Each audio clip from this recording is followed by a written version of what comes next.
बिनु सतसंग विवेक न होई, राम कृपा बिनु सुलभ न सोई। सत्संग के बिना यानी बिना संतों के समाज में जुड़े बिना ज्ञान नहीं होता, विवेक ज्ञान नहीं हो सकता। और ये सत्संग बिना श्री राम जी की कृपा के बिना प्राप्त भी नहीं हो सकता। सत्संगति मुद मंगल मूला, सोई फल सिद्धि सब साधन फूला। सत्संगति यानी संतों की संगति, सज्जन पुरुषों की संगति सभी प्रकार के आनंद देने वाले यानी कल्याण करने की जड़ है।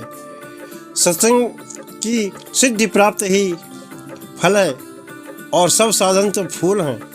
यानी जो कुछ भी फल हमें प्राप्त हो सकता है, यानी जितना भी हम जो कुछ प्राप्त करना चाहें या जितना भी ऊंचे उठना चाहें, सब संगत के प्रभाव से ही हमको सब मिल सकता है।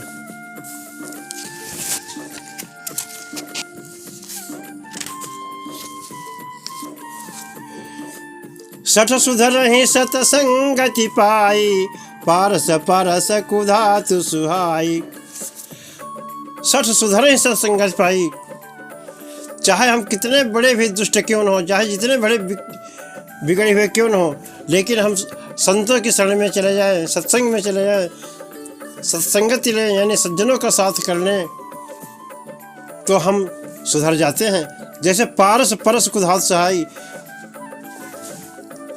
पारस यानी पारस पत्थर के छूने से यानी स्पर्श मात्र से ही कुधात यानी लोहा भी सोना बन जाता है।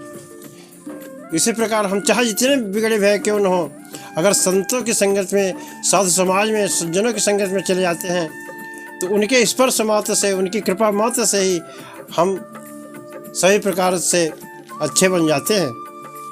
विद्वस कुसुजन कुसंगति पारहि, फन मन जिमि निज गुण अनुसारहि।